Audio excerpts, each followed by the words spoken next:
in the late 1980s, when I was advising Poland, I made several recommendations to the US government and to the G7, the big seven high-income democracies that were annually meeting together, and said that if Poland was to be stabilized, they would have to help in certain ways. For example, easing Poland's foreign debt burden, which had accumulated in the Soviet era.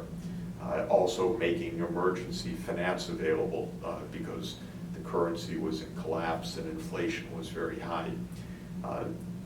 The West took those actions at that point, followed my recommendations, in fact, in specific important instances, and that helped the stabilization in Central Europe. When I made the same recommendations for Russia in late 1991 and then onward in 92, 93, the recommendations were rejected. And the difference was that the West was eager for geopolitical reasons, also even for domestic political reasons in the US, of giving support to Poland, for example, including Polish American voters, but even more than that, the idea that Poland would be part of the West. Whereas the US government and foreign policy establishment was not interested in helping Russia. It was immediately after the Cold War. I think it would have taken imagination of the Bush and Clinton administrations to surmount the mindset of the Cold War faster and deeper.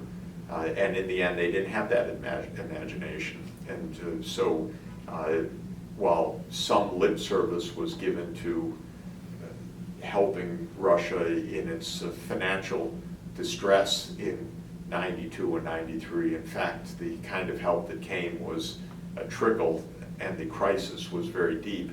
And in the end, the Western response was wholly inadequate from an economic point of view, but perhaps from some geopolitical calculations of groups that later came to be called neoconservatives. For instance, Richard Cheney, who in 1992, under George H.W. Bush Sr., was the Secretary of Defense.